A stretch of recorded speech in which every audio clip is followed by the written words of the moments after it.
গরুর মাংস এখন যেন শুধু বড় লোকেরই খাবার, তেমনটাই পরিণত হয়েছে আমাদের বিশেষ করে এই ফকিরহাটে। পার্শ্ববর্তী উপজেলায় কিন্তু বিক্রি হচ্ছে 665 টাকা, আর আমাদের ফকিরহাটে বিক্রি হচ্ছে 700 টাকা।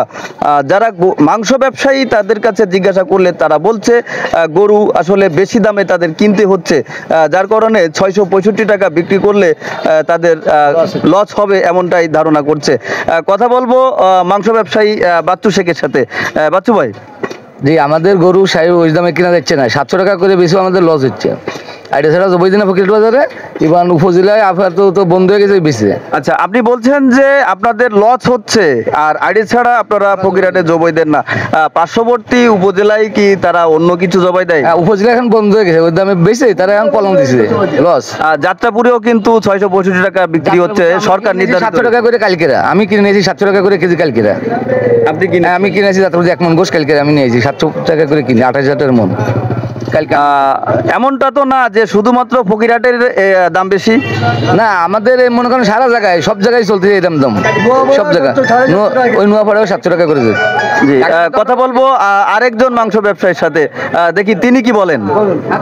মাংস আমরা 700 টাকা বেচে তাও আমাকে লস। নোয়াপাড়াও 700 টাকা, 750 টাকা বেচতেছে, লক্ষপুর বেচতেছে 750 টাকা, তারপরে পয়লা বেচতে সব জায়গায়। আমাকে কি দোষ করলাম আমরা? আমাকে তো গরু কিনতে সরা দামে, আমরা ব্যস্ত কি করে? যদি লস হয়ে থাকে তাহলে ব্যবসা কোনে করছেন? হ্যাঁ, তাহলে তো করতে হতো পিসা করতে হবে। পেশা হলেই যে আপনার লসের ব্যবসা করতে হবে এমনটা তো না, এছাড়া তার কিছু শিখিনি। কিছু বুঝছেন? একদমই কি লস সেটাই বলতে যাচ্ছে? লসই তো। তাহলে ব্যবসা কি মোটেও নাই? তাহলে যদি না গরুর ব্যবসা যদি গোষ্ঠ যদি মাসে না খেতে খাবে কি মানছি এই যে রোজার সময়?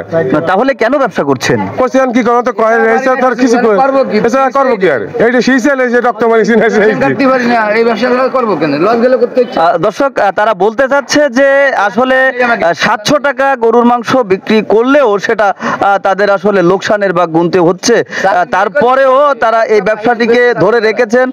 তার কারণ হচ্ছে তারা দীর্ঘদিন এই পেশার সাথে জড়িত আছেন এবং ভবিষ্যতে হয়তো ব্যবসা হবে এই আশায় তারা কিন্তু আসলে বসে আছে। যেখানে সরকার নির্ধারিত মূল্য 650 টাকা, সেখানে হরহামেশাই ফকিরহাটের মাংস ব্যবসায়ীরা বিক্রি করছে 700 টাকা কেজি দরে। মাংসের দোকানে কাস্টমার যেন প্রতারণার শিকার না হন, তার জন্য একটি মূল্যবোর্ড ঝুলিয়ে রাখার কথা থাকলেও তাতে নেই কোনো মূল্য তালিকা। অনেকটাই লাগামহীন দুর্নীতি করছে দিবালোকে। ক্যামেরার সামনে এভাবেই তড়িগড়ি করে লিখছে তারিখ আর মূল্য।